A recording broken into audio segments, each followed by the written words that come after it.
When we're talking about nouns and verbs, of course, one of the things we can understand is that there are design patterns that we'll find around the world. And whether those design patterns are in chopping up firewood to make fires, or in creating online banking applications to allow ourselves to manage credits and debits, we'll discover that in the world there are many common patterns that work across many industries, and money and banking, oil and gas, law enforcement, as well as managing the creation of our own sustainable life cycle, has well-defined patterns throughout all time and history.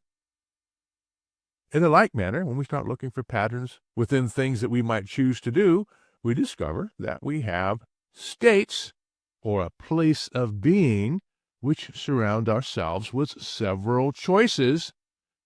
And when we're using that ever-common flowchart way of looking at business, the difference once again becomes our easily drawable box, followed by a box turned on its side, or what some people call a diamond.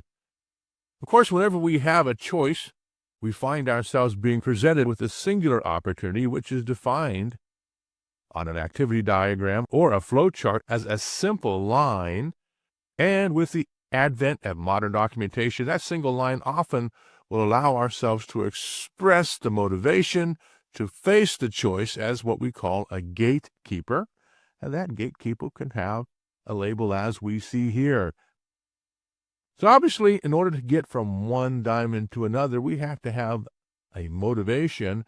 And since that motivation can be expressed as a gatekeeper on that line, we see that very little documentation has to be provided along that line until we can ask ourselves the big question. In this case, something that would have either a yes or a no response and their own gatekeepers associated to manage the flow of our documentation.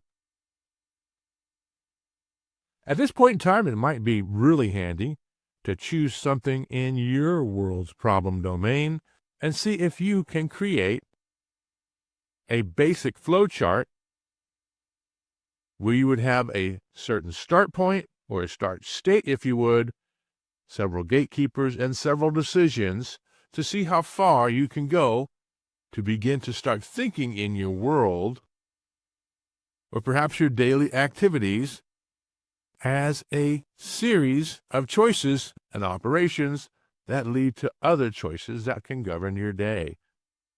Certainly not something we usually do, and certainly something we must learn to do.